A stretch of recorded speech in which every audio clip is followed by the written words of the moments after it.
Neither AMD or Intel, if we include XeSS in this discussion, cannot magically clone Nvidia's several-year head start in research and development. So why do these companies even try?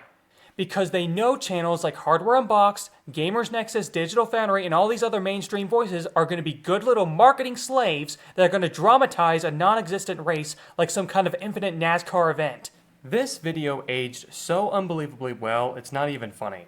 In only 10 days, every single influencer we mentioned proved us right. The script for this video could barely keep up in terms of revisions in order to tackle everything in one concise video. And we're not even going to be able to cover the blatant corruption surrounding Crimson Desert. So to remind everyone, we predicted poor optimization via visuals and performance when everyone else was putting their trust into Digital Foundry, who also failed to evaluate Silent Hill F correctly, but moving on. There's not really a whole lot to say about Digital Foundry's take on DLSS 5 because we already told people to ignore them. And while it's really good to see our coverage on them resurface, it's surprising that more people aren't discussing our last mention about them in our previous video, in which we pointed out they will lie to your face for Nvidia's benefit, and their attempt to damage control their DLSS 5 comments only proved our point regarding their actions. So all we really have to say is that they're not surprising us. Now the great thing about Hardware Unboxed is that they tried to make it seem like my statements about them would hurt our credibility, when only 2 days later they proved our point and boosted our channel's credibility instead. AMD's just behind Nvidia. Can they get ahead, everyone? No! If everyone used common sense, we'd be able to predict their trajectory. That is the logic we provided their viewers with, so that they could predict the video's conclusion. But I want to point out two issues with Hardware Unboxed. They tried defending themselves by comparing this to hardware development, when the entire point of our last presentation showed the anti-consumer vendor-locked practices are manufactured for the sole purpose of complicating hardware purchases. But instead of advocating for a hardware-agnostic solution, they instead advocated for more consumer manipulation by advocating for RDNA owners, instead of the industry. They clearly aren't getting it. It doesn't matter if FSR4 catches up because it's not vendor-agnostic. No, it's not vendor-agnostic. Stop forgetting about consoles as their development on base machines, like the PS5, determines optimization on PC. We've already discussed this a year ago. But now more people are waking up to the issue we discussed previously. These dramatized races are detracting from the true consumer-based reality, which is horrendous.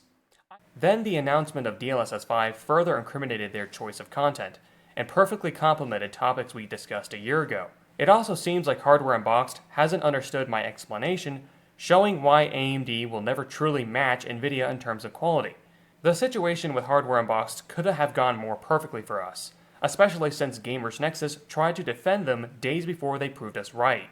But boy, Gamers Nexus video proved our point so perfectly. This is why we're going to dive into this one the most. I want to clarify a few things. I know exactly what Gamers Nexus is known for, and I apologize for nothing. Everyone said the same thing when I attacked Digital Foundry, saying they were going to crush us. Yet here we are because they showed their following how right we are. We did not delete their reply on our last video. We even screenshotted it immediately to respond to it publicly. Their impatient edit caused it to be removed, so our statement saying they deleted it before they provided the necessary context to publicly change our conclusion was not a lie. If their trolls cannot comprehend that this reply proves we did our part in approving it, that's on you and your inability to understand basic evidence. It is extremely ironic that they went off and called us liars, when in their own video, they literally made up quotes we never said. And they have given our channel a great opportunity to show everyone how poorly they handled our 100% correct statement about them. We are not going to waste our viewers' valuable time addressing his slew of cheap shots, attempts to attack my looks, and we're so not going to fall for their pathetic attempt to demonize us for copy-striking accounts that steal our content. If you really give a crap about irrelevant DMCA drama and want to learn why we strike disgusting lying thieves on multiple platforms, you can read the pinned comment on this video, because I'm not letting Steve buy any more time against my accusations. It is such a blatant red herring, it's embarrassing. Long story short, we made sure disgusting people got exactly what they deserved, and we would do it again in a heartbeat because we've done nothing wrong. You are a lazy, gullible hypocrite if you try to use this topic to invalidate this channel's work. Moving on. Steve from Gamers Nexus tragically didn't even seem to understand the points I made. So, I'm going to explain it again. And this is not to insult anyone, but if we're going to fix the broken industry we previously defined, Gamers Nexus needs to understand what we explained in our last video. So I'm going to explain it to them, and you other influencers, as if you are cavemen.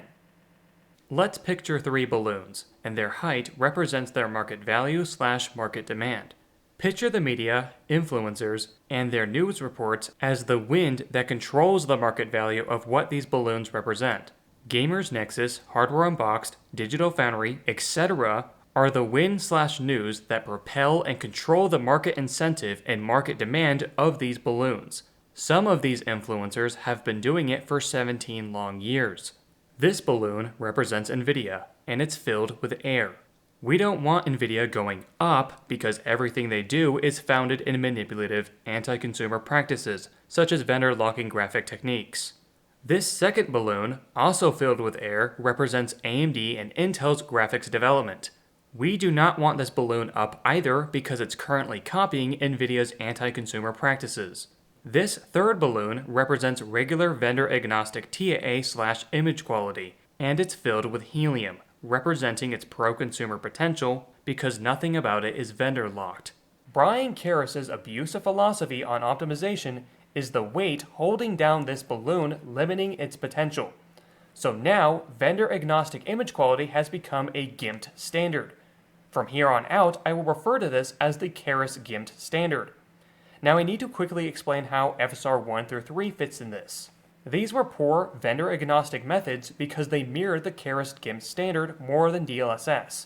As explained in my LTT response video, higher-ups at AMD were more focused on how they could market their quote competitive tech as a DLSS-like solution, rather than distributing a new and competent image quality standard. Because DLSS is essentially the most developed version of the Karas GIMT standard through hardware acceleration, this is why FSR 1 through 3 were such failures in the vendor-agnostic development space. The wind's current direction is causing Nvidia's competitors to jump in and basically leech on Nvidia's balloon by creating tech based on Nvidia's DLSS and copying other tech like ray reconstruction. This is because corporate graphics development is driven by market demand. If vendor-agnostic development had proper market value, companies would showcase their hardware competence in such conditions. The wind causes damage to gaming in 2 ways. If an influencer/wind says DLSS is better than the vendor-agnostic image quality, then the market value of Nvidia/DLSS goes up, and vendor-agnostic development stays suppressed by Karas's GIMT standard. But if the wind/influencer says vendor-agnostic image quality is better than DLSS, then Nvidia is simply incentivized to make DLSS improvements. It is still energy that incentivizes Nvidia.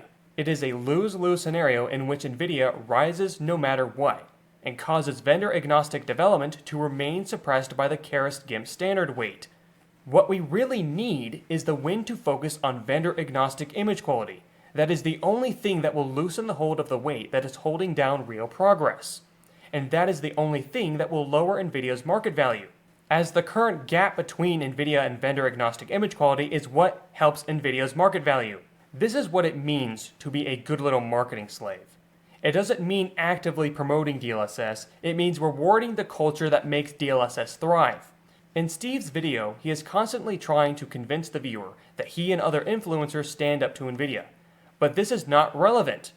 At the very end, he tries to claim he's fair by calling Nvidia's most recent marketing material cool. And it's at this moment that he shows that we are 100% right about influencers. RTX Remix is not cool or good, and for what he said in the video, he would call that a difference of opinion, which is wrong. This channel doesn't provide opinions. Everything we state abides by objective standards defined by reality. And the reality is that RTX Remix is a big ploy to turn modders into good little Nvidia minions in order to mass manipulate gamers for Nvidia's benefit. Nvidia is turning graphics modding into a vendor-locked activity, so down the line modders can't switch from Nvidia. This isn't even the worst aspect of RTX Remix. The problem is that they're getting thousands of hobbyists to turn legacy titles into Nvidia hardware-biased products. Yes, the mods can be played on any vendor with DXR, but the graphic technologies provided through RTX Remix are designed to perform poorly on other vendors and even Nvidia's own hardware in order to manufacture a bigger need for DLSS performance gains. RTX Remix doesn't provide modders with perspective shadow maps, competent BRDFs, etc., but that's what needs to be talked about when you report on marketing material. 7 years ago, when Gamers Nexus did their first coverage on DLSS in Final Fantasy XV, they spent more time talking about NVIDIA's grammar issues than discussing the regressed TAA in that game. TAA, NVIDIA instructed people like Gamers Nexus to compare DLSS against. But Steve made up this random quote suggesting we label him a marketing slave or judge their content on whether or not do you talk about the things I'm talking about, and starts ranting about irrelevant White House visits because of this fake quote. What was actually said, if we look at the full quote, was the fact that they fail to warn consumers about the complete version of whatever topic they choose to discuss. Regressed graphics have everything to do with upscalers, not RAM cartel investigations or waifu GPU reviews. Why did it take 13 years for a mainstream voice, being this channel, to showcase the difference between TXAA2X and a vendor-agnostic approach being SMA4X? Why didn't all these stable tech influencers that have been around for so many years not talk about that, but talk about DLSS? It seems like everyone with common sense can take a guess why. Because neural rendering sounded cooler, didn't it? So they discussed it, and in turn created a culture in which AI gaming could thrive in. A vendor-locked method being worse than a vendor-agnostic method? Not cool enough for influencers. TAA becoming vastly worse than previous TAA implementations? Not cool enough for influencers. An AI rebrand of a resolution reduction competing with aggressively regressed AA quality? Greenlight that investigation. All these influencers have been contributing to this imbalance for over a decade. If they finally understand this, it will probably shock them because I've proven that everything shown here is true.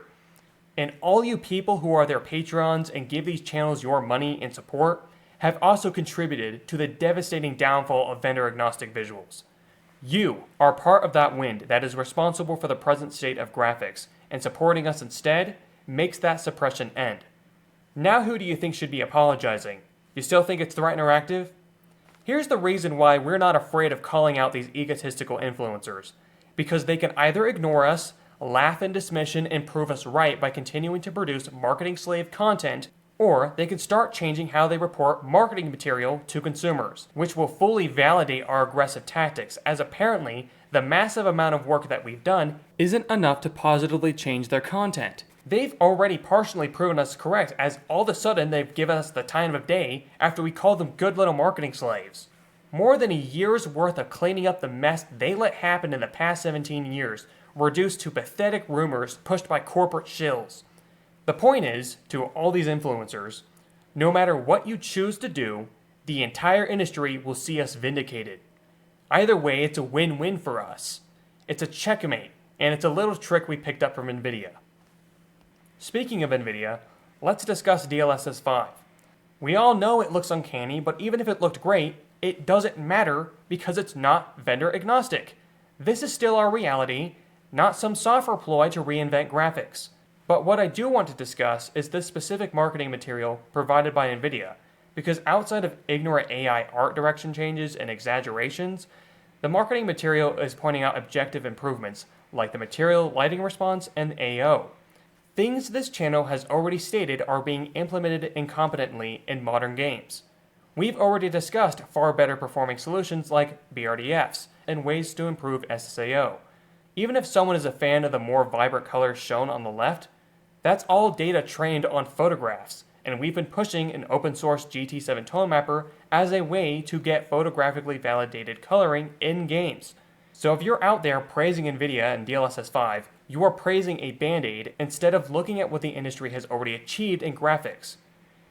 Before viewers leave the video, we need viewers to join our Patreon in order to vote for the next video topic, as we're sort of split on what viewers are requesting versus what we think the industry should spend more attention on. Option 1 is what we feel like the industry needs right now. It's an analysis that will push for one of the most important vendor-agnostic graphical progressions. And it's going to touch on why demos have zero impact on the graphics industry, even if the graphics technology is important and pro-consumer. Then, option 2 is what's being requested by our developer following, as they want a video listing our advice on how to render modern content. So most of the video would describe a sequence of rendering passes, render target formats, required optimizations, and map out reasons why certain decisions are made based on what we found in more than a year's worth of graphical analysis. This video is very important because your mainstream rendering discussions are either discussing how to create the fastest deferred renderer that is very limited, or the highest quality deferred renderer that doesn't account for performance. We can provide a video describing the requisites to keep an advanced deferred renderer performing well.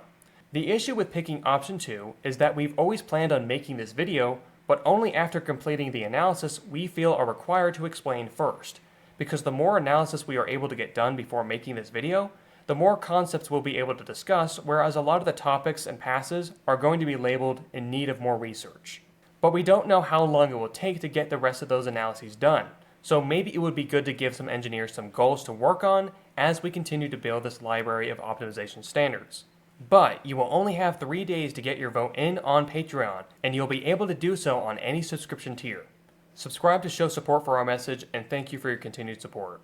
No matter how many times you save the world, it always manages to get back in jeopardy again. I mean, sometimes I just want it to stay saved, for a little bit. I feel like the maid. I just cleaned up this mess. Can we keep it clean for 10 minutes? Yeah, this month has been a little relentless in terms of topics we need to address, but there's not enough time to make another revision for this video, so just consider everything from this point bonus footage. The blatant issue with Hardware Unboxed is that they are celebrating the fact that they have created more consumers who go off and demand AI upscaling from a hardware vendor instead of demanding better optimization and better vendor-agnostic image quality from studios. The destruction of proper incentive was already discussed in the last video. Why would studios invest in basic, competent vendor-agnostic graphics when NVIDIA has created an army of brainwashed consumers that refuse to look at what pre-RTX graphics had achieved? Why would non-leading hardware vendors promote vendor-agnostic graphics to lower NVIDIA's market value when tech influencers reward their second-rate upscaling developments with constant attention?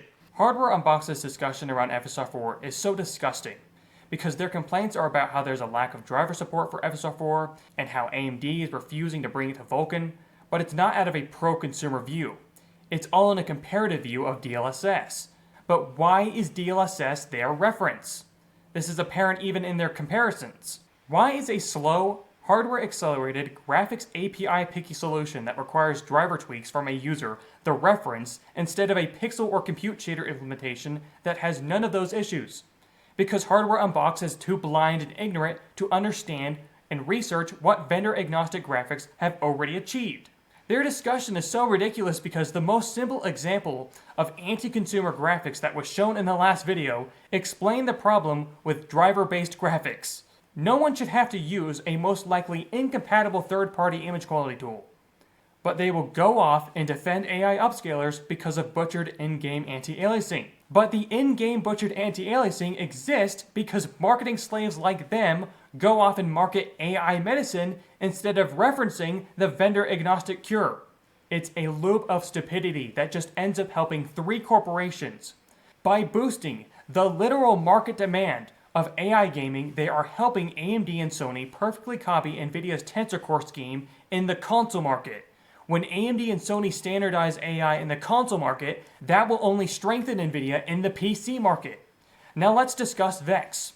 It is impossible to reach the conclusions he presents in this video if you watch our channel's content in order of release, as that's the intended viewing process for our content. This is because this video disregards so many better performing and so many better looking innovations in graphics we've covered. When someone says a game with extreme temporal smear, extreme LED pop, lagging graphical updates, and hideously noisy visuals is optimized because it gets above 50 FPS on arbitrary hardware along with basic object interactions, that person or influencer collectively bashed the market value of real optimization. Market value that our channel is struggling to raise because of all these other ignorant influencers that refuse to educate themselves. They are effectively telling the industry to not be innovative because they're willing to excuse whatever garbage they're given. Whether those excuses were made up by the influencers' guesses, propagated by incompetent studios, or even hardware vendors, they are saying those excuses sound good enough instead of reasonable evidence. I want it to be very clear that I loathe the mainstream discussion of graphics and tech. I am honestly so sick of influencers that pretend to be sort of friendly with this channel and its methodologies. But their friendly words, their friendly references, and even their fairly friendly personalities are all worthless to me and this channel's following, and only acts as a distraction from the fact that they are brutally hurting our consumer options. For instance, this channel tirelessly fights to lower the value of Epic Games in Unreal by showing how it fails to live up to previous graphic standards and workflow efficiency. That will create market incentive for Epic Games to fix issues we've magnified over time, because that's the only way they can raise back the market value they lose. If Epic fixes their issues, the rest of the industry follows because Unreal Engine is the industry standard. But if influencers keep giving technical compliments to garbage-looking and garbage-performing games like Expedition 33, well then Epic doesn't have to do anything, do they? The influencers inflate Epic's market value for free, and they do it with ease because all of them do it in a constant, synchronized fashion. They tell Epic Games whatever they're currently providing developers is good enough for consumers. But our channel is the only mainstream voice that puts together evidence showing the objective failures of Unreal and other graphic pipelines, but unlike these people, it takes weeks and weeks to put together. This channel is only able to affect the market because of the revenue support from our following, and because those weeks worth of data collections we provide affect people so much more than shallow compliments thrown around by ignorant influencers. Influencers who I think can fix their content if they just choose to learn from this channel already. Now, the last thing I guess I want to mention is something this channel presented in this video, where we state Unreal Engine shills are shills because they either get money from Epic Games or because Epic provides that entity with free marketing for their product. This was something we shared on X/Twitter regarding Osiris Reborn and that Samson game, which both look like disgusting generic UE5 garbage. I want to point out that these studios are either too incompetent to recognize how Unreal is murdering their art, or they know and they're sellouts for Epic Games marketing. I want to share something that really bothers me. These studios have enough money to make games, but not enough money for custom graphics development. So they could kill three birds with one stone by creating independent marketing value from publicly denouncing Unreal Engine's competence. This would create news against Epic Games, creating development incentive on Epic Games' part, and the studio would gain respect from consumers. And at that point, these studios could promise custom graphics development for their next game if their first game is a financial success. They will even get developers supporting their game sales if they promise open source graphics development. But so many studios throw out this marketing potential in favor of Epic Games marketing instead. And one of the biggest issues with Epic Games or NVIDIA marketing is that they can't counteract the negative market value this channel creates. The more subscribers this channel gains, the more people who spread the data on this channel, the less incentives developers have to being willing Unreal Engine slaves. For instance, imagine if Sandfall Interactive said, "Our game is successful in despite of being made in Unreal, and we hate Epic's technologies, but their terrible workflows forced our low-budget studio into using their hideous technologies we disapprove of, etc." That would break the internet, and Epic would have to work much harder on creating better tech and fixing issues to raise their market value from such a devastating blow to their current status. In the end, Sandfall Interactive would have to do less custom development for their next game. They would just be able to reap Epic's new developments created from their initial attack on Epic. I would go as so far to say it's Sandfall Interactive's responsibility to do so, because of how successful E33 was, but instead they're going around game developer conferences, brown-nosing Epic Games and Unreal. More people need to see it that way, or things are going to get worse. Anyways, I thought I might as well discuss some marketing thoughts before expanding on them in future videos. So, thanks for sticking around.